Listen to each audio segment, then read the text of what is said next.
Bonjour à tous et bienvenue sur une toute nouvelle vidéo. Alors aujourd'hui je vous retrouve pour vous parler de ma palle, donc de ma pile à lire pour le Cold Winter Challenge. Alors c'est la première fois que je participe à ce challenge. J'en avais déjà entendu parler les années précédentes.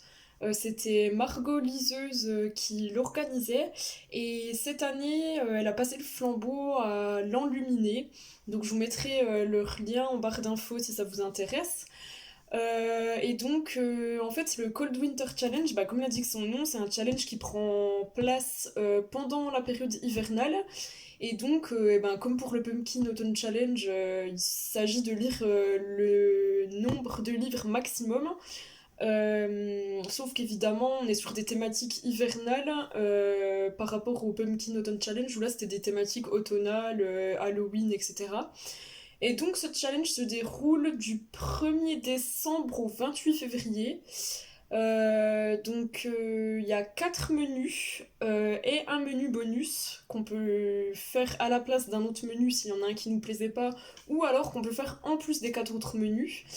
Et donc voilà, alors petite précision, déjà je tiens à m'excuser pour la luminosité parce que quand je tourne cette vidéo, on est après le travail, donc il est plus de 17 h et comme vous le savez, en hiver il fait nuit super tôt, donc j'ai mis l'éclairage de ma chambre qui, comme je l'ai dit dans une précédente vidéo, ne sert à rien, et donc j'ai mis ici une lampe de bureau.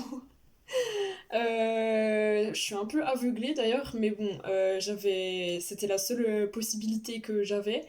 Donc voilà. Et je tiens à m'excuser aussi si je regarde souvent par ici.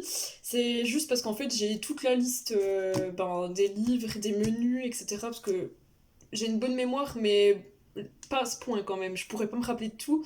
Donc j'ai mes notes en bas. Donc c'est pour ça que par moment je risque de regarder un peu vers le bas. Et voilà. Donc précision faite, on va commencer tout de suite la vidéo parce que j'ai pas mal de livres à vous présenter.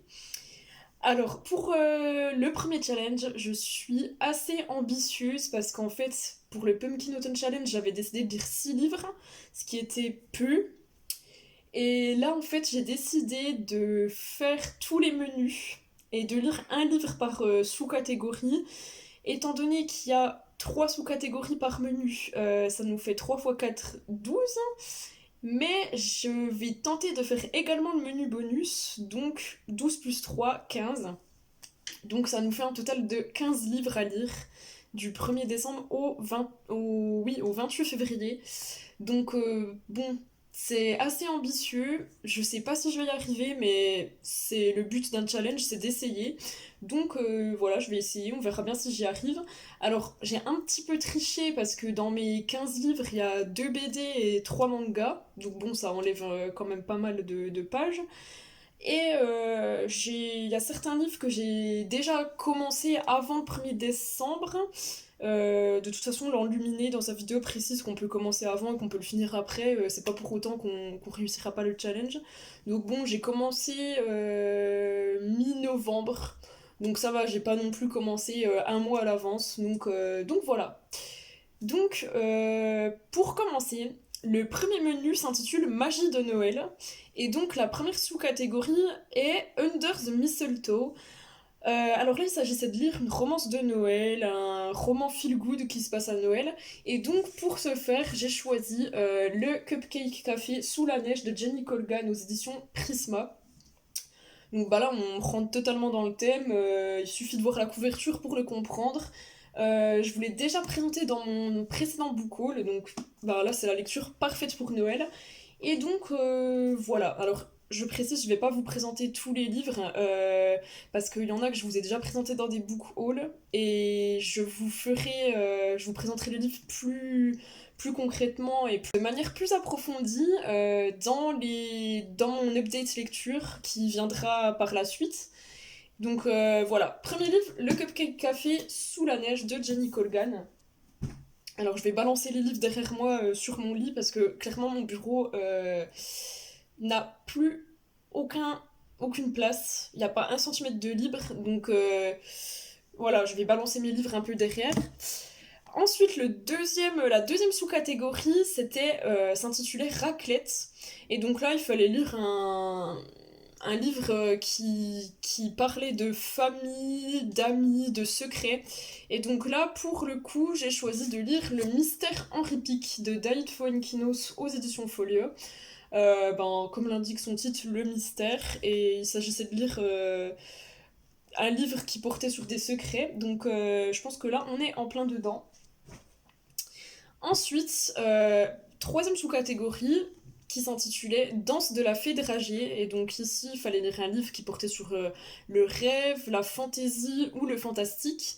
Et donc là, j'ai choisi de lire ce pavé, Nevernight, N'oublie jamais, de J. Christophe aux éditions de Saxus. Donc déjà, celui-ci va me prendre un sacré bout de temps, je pense, à lire. Donc c'est pour ça que j'ai évité de mettre trop de pavés dans ma sélection. Mais voilà, donc on est dans la fantaisie, donc ça rentre dans le thème encore une fois. Ensuite, deuxième menu, il s'intitule Hiver mystérieux.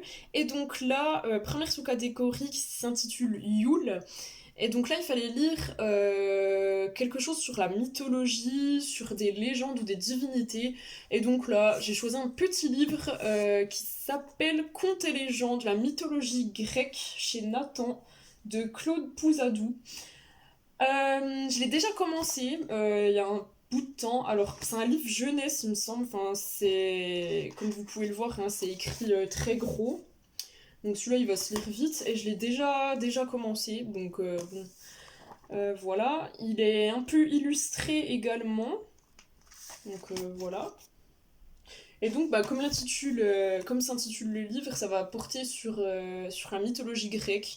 Donc, c'est plein de petites histoires qui récapitulent les principales histoires de la mythologie grecque. Donc, par exemple, on va parler de Chronos, de Thésée avec le Minotaure, de la Toison d'Or, etc. Enfin, vraiment tous les principaux mythes de la mythologie grecque. Voilà. Ensuite, deuxième sous-catégorie qui s'intitulait La Reine des Neiges. Et donc là, il fallait lire un livre qui parlait de femmes de pouvoir, de féminisme ou de sorcières. Et donc là, j'ai décidé de lire Rose sous les bombes d'Elizabeth Wayne, je pense. Et il me semble que c'était une édition France Loisirs. Alors, je sais plus, parce que ça fait un moment que je lis celui-là de livre. France Loisirs, c'est bien ça. Donc j'aime bien la couverture. Je pense que rien qu'avec la couverture, on voit à peu près de quoi ça va parler. Enfin, d'une rose emprisonnée. Et donc j'ai décidé de lire celui-ci dans cette catégorie parce qu'en fait on parle d'une pilote de liaison américaine pendant la Seconde Guerre mondiale. Et donc elle va lutter pour survivre avec d'autres femmes. Donc là on est en plein dans le thème, hein. Pareil, on parle de femmes de pouvoir également, parce qu'une jeune pilote, je pense qu'à l'époque c'était plutôt rare. Donc voilà, donc je vais lire celui-ci. Il a pas l'air très très gai. Mais bon, moi j'aime bien tout ce qui tourne autour de la thématique de la Seconde Guerre mondiale. C'est vraiment une période de l'histoire qui me passionne. Donc voilà. Et pour terminer ce menu, la troisième sous-catégorie c'était New Year, New Me. Et donc là, il fallait lire quelque chose en rapport avec de la métamorphose, une évolution ou une transformation. Et donc là, j'ai décidé de lire cette bande dessinée Peau d'homme aux éditions Glénat par Hubert et Sanzim. Et donc voilà, donc cette bande dessinée, je vous en ai déjà parlé dans un book haul. Et là, ça tombait aussi pile poil dans le thème, étant donné que on voit très bien sur la couverture une jeune femme qui se transforme, qui revêtit une peau d'homme pour camoufler sa véritable identité. Donc là, pareil, on est en plein dans le thème. Donc ça va être une petite lecture qui va se faire assez rapidement, je pense, parce qu'en plus, il n'y a pas énormément de dialogue. Donc voilà, à voir, et ça m'intrigue beaucoup, donc ça me tarde de la lire. Ensuite, troisième menu, c'est marcher ensemble dans la neige. Et donc là, première sous-catégorie qui s'intitule Reine du Père Noël. Et donc là, il fallait lire un livre sur la nature, sur les animaux, etc. Et donc là, j'ai choisi de lire La vie secrète des animaux de Peter Wolleben aux éditions Les Arènes. Et donc pareil, ce livre, ça fait un petit moment que je l'ai. Et bah moi, je suis une grande passionnée des animaux. Voilà, j'adore les animaux. Vraiment, je crois qu'il n'y a pas un seul animal que j'aime pas. Et voilà, je trouve que des fois, on les mérite pas, nos animaux, parce que ils ont aucune mauvaise intention. Et vu comme certains humains les traitent, en les abandonnant, pardon, je trouve ça vraiment dégueulasse, donc voilà. Et donc ce livre, je pense qu'il va beaucoup me toucher, parce qu'en fait, on va apprendre beaucoup de choses dans ce livre. Alors, je peux déjà vous en parler un tout petit peu, parce que c'est ma lecture en cours au moment où je vous parle. Et en fait, c'est toutes des interrogations que s'est posé l'auteur, et il va nous apporter des réponses dans ce livre. Donc par exemple, les animaux ressentent-ils de l'injustice, de la compassion, du regret ou de la honte? Peuvent-ils faire des projets? Que sait-on de leur sommeil, de la manière dont ils vieillissent ou de leur façon d'apprendre? Donc en fait voilà, l'auteur va répondre à toutes sortes d'interrogations concernant les animaux et c'est super intéressant, enfin en tout cas pour l'instant de ce que j'en ai lu. Je l'ai à peine commencé mais pour le moment c'est vraiment très intéressant et j'ai déjà appris beaucoup de choses en l'espace de 50 pages. Donc voilà, donc c'est vraiment bien et c'est tout mignon à lire. Donc voilà. Deuxième sous-catégorie, il s'agit de Aurore boréale, et là il fallait lire un livre d'aventure, de périple ou de voyage. Et donc là, pareil, on est pile dans le thème. J'ai choisi de lire Vouloir toucher les étoiles de Mike Horn aux éditions Pocket.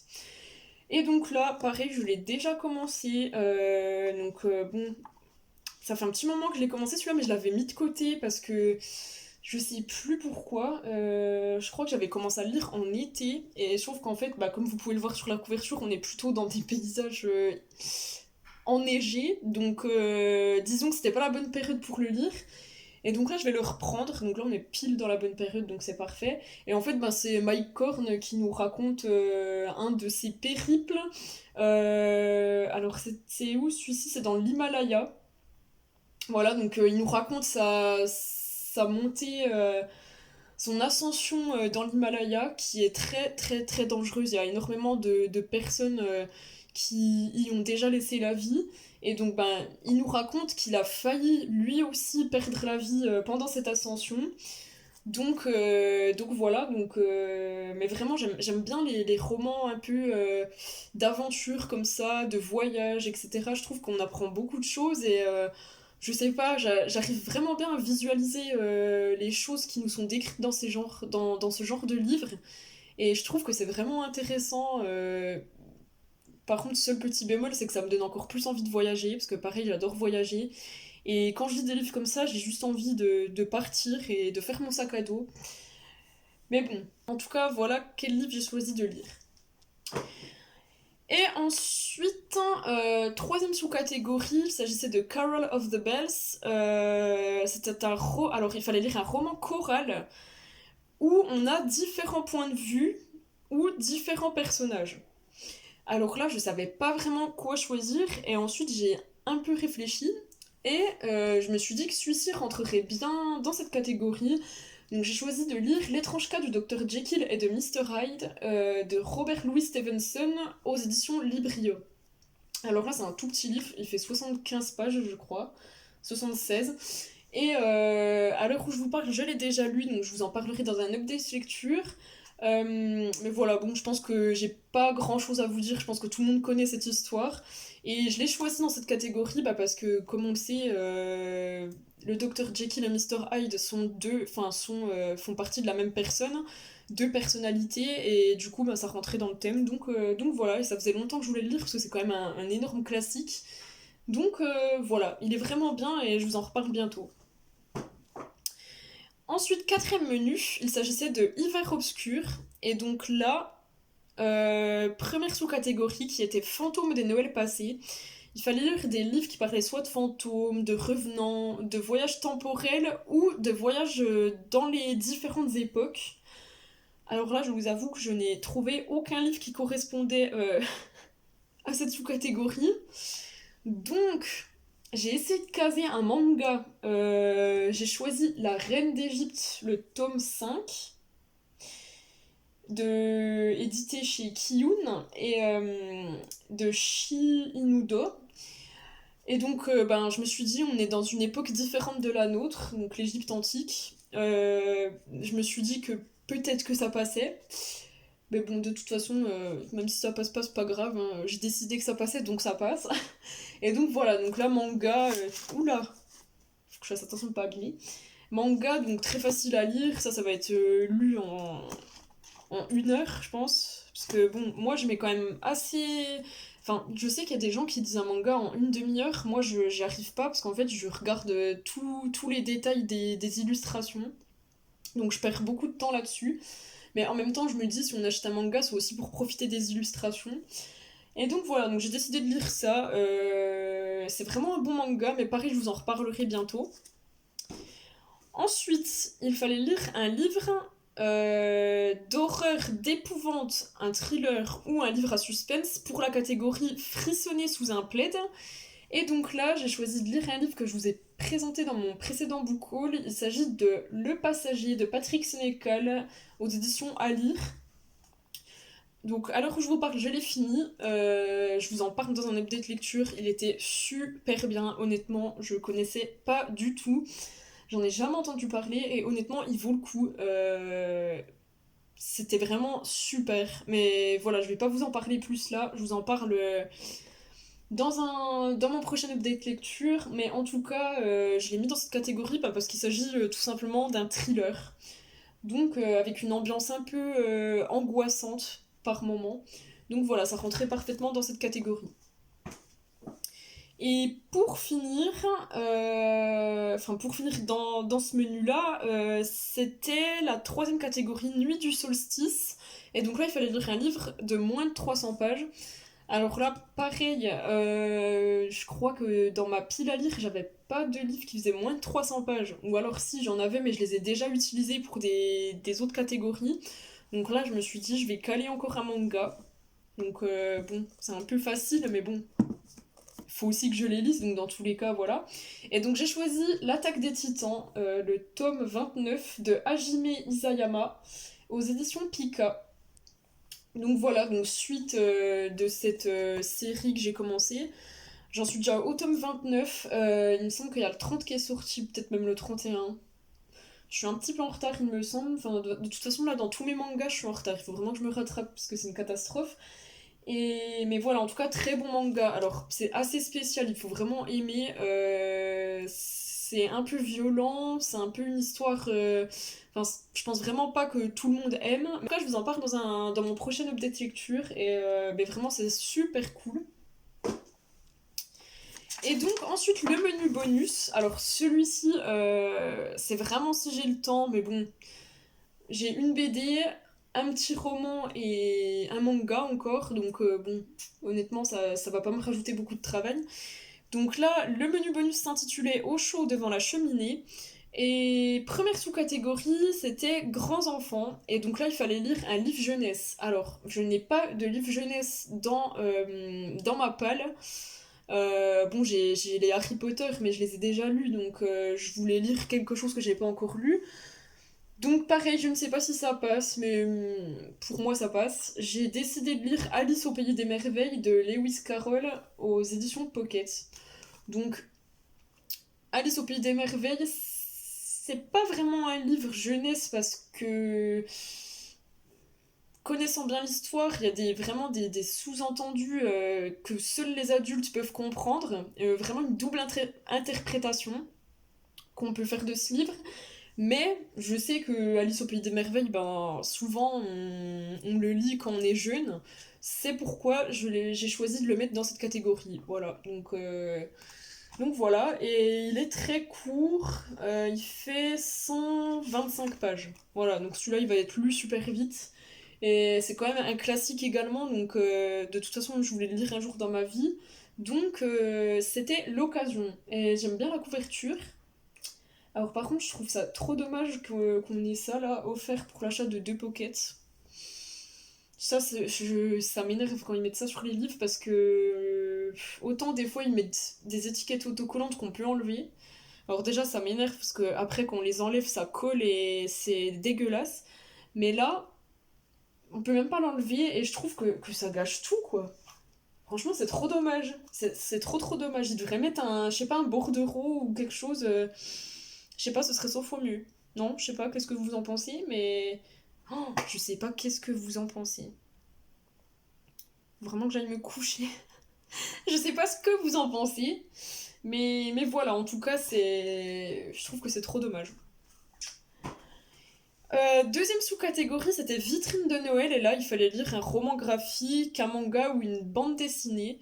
Donc moi, j'ai choisi un roman graphique. Il s'agit du journal d'Anne Frank, aux éditions Calmant Lévy, d'Harry Folman et de David Polonsky. Donc le journal d'Anne Frank, pareil, on ne le présente plus, hein, je pense que tout le monde connaît. Je ne l'ai jamais lu, j'ai jamais lu le livre. Et donc j'étais tombée sur cette édition-là, et je me suis dit, ben pourquoi pas le lire sous cette forme. Alors je pense que je le lirai quand même un jour en version normale, mais là je trouvais vraiment les illustrations super belles. Je sais pas si je peux vous montrer des illustrations. Bon, si je peux vous montrer, je sais pas pourquoi je dis ça, mais faut pas chercher. Voilà, c'est un peu ce genre de dessin là. Donc c'est vraiment très beau, c'est assez minimaliste, il n'y a pas énormément de détails, mais je trouve que c'est super beau. Et en fait, ben, c'est vraiment... Alors pareil, je l'ai déjà commencé, c'est pour ça que j'ai un marque-page Harry Potter. Et donc voilà, on a une forme de bande dessinée et on a aussi des textes comme ça, des pages de son journal qui sont écrites comme telles, comme elles sont dans le roman. Donc voilà, donc je l'ai commencé et c'est vraiment bien. C'est vraiment les dessins, j'adore et j'adore le style. Et c'est vraiment une histoire, bah voilà, très touchante. Voilà, quand on lit ce genre de livre, on se met à la place de la jeune fille et on se dit, mais c'est pas possible que ce genre de choses ait pu exister, quoi. Enfin, ouais, quand on y pense, on se dit, mais c'est pas possible, quoi. Mais bon, c'est pour ça que c'est important de lire ce genre de livre parce qu'en fait, bah, ça permet de se rendre compte qu'aujourd'hui, même s'il y a des choses qui vont pas dans notre pays, on est quand même, enfin, on a quand même de la chance. Et ça permet aussi de pas, bah, de se rendre compte en fait de ce qui s'est passé dans le passé. Et c'est justement comme ça qu'on peut éviter de reproduire les mêmes erreurs. Alors je dis ça, mais il y en a pour qui il faut croire que le passé n'apprend rien, hein, parce que par exemple quand on voit Trump qui reconstruit un mur entre les États-Unis et le Mexique, bah ça fait réfléchir quand même parce qu'on se dit je sais pas, il y a quand même eu le mur de Berlin, le rideau de fer, tout ça, et là on se dit qu'en 2020, il y a encore des personnes qui pensent à construire un mur entre deux pays. Donc je trouve ça assez fou. Mais bref, on n'est pas là pour parler de politique. Mais voilà, moi je trouve que c'est bien de lire des livres comme ça, parce que ça nous fait prendre conscience qu'on a de la chance, et surtout bah, qu'il faut pas retomber dans des systèmes comme ça. Donc voilà. Et donc, dernier livre pour ce menu, la sous-catégorie s'appelait Chocolat chaud. Et donc là, il fallait lire un livre qui nous faisait du bien. Donc, peu importe le livre. Et donc là, j'ai encore décidé de tricher avec un manga. J'ai décidé de lire La Reine d'Égypte, le tome 4. Alors, j'ai présenté le tome 5 avant le tome 4. Bon, c'est pas grave, de toute façon, c'est la même série. Donc voilà, toujours aux éditions Kiyun de Shi Inudo. Et voilà, donc comme je vous l'ai dit tout à l'heure, roman sur l'Égypte antique, période qui me passionne, qui me fascine. Et donc en fait, on suit la reine, je crois, non, la reine Shepsut. Hatshepsut. Ah, je sais plus son nom. Pourtant, j'ai déjà lu 3 tomes, mais je ne me rappelle plus son nom. C'est pas possible, j'arrive pas à le trouver. Mais il me semble que c'est Hatshepsut, mais dans le résumé, ils ont écrit Shepsut. Je pense que c'est un diminutif. Parce que normalement, c'est Hatshepsut, hein. Enfin bref, c'est pas grave, je vous en reparle en update lecture. Mais voilà, en tout cas, les illustrations sont vraiment belles. Et puis bon, c'est une histoire vraie, donc ça raconte la vraie histoire de cette reine. Et donc voilà, c'est vraiment, vraiment super bien. Ça permet d'apprendre des choses sur l'Égypte ancienne sous un autre format. Donc non, vraiment pas mal, mais je vous en reparle. Et voilà. Alors voilà, c'est tout pour cette vidéo. J'espère que la luminosité était pas trop mauvaise, même si j'ai un peu des doutes, mais bon, voilà. Je voulais pas filmer cette vidéo trop tard parce que, étant donné que le challenge commence le 1er décembre, il fallait que je la filme quand même assez vite. Et j'aurai pas le temps demain, et après c'est le week-end, mais je serai pas chez moi où je filme mes vidéos. Donc je me suis dit, allez, autant la filmer ce soir, et comme ça au moins c'est fait. Donc voilà, j'espère que cette vidéo vous aura tout de même plu. N'hésitez pas à me laisser un commentaire ou un petit pouce vers le haut, ça fait toujours plaisir. Et voilà, en tout cas, n'hésitez pas à me dire s'il y a des livres que je vous ai présentés que vous avez envie de lire ou que vous avez déjà lus. Et si c'est le cas, ben dites-moi ce que vous en avez pensé. Et voilà, en tout cas, à bientôt. Je vous retrouve pour un update lecture et peut-être pour d'autres vidéos. Je commence à avoir quelques idées. Donc voilà, on verra ça très bientôt et bonne soirée ou bonne journée.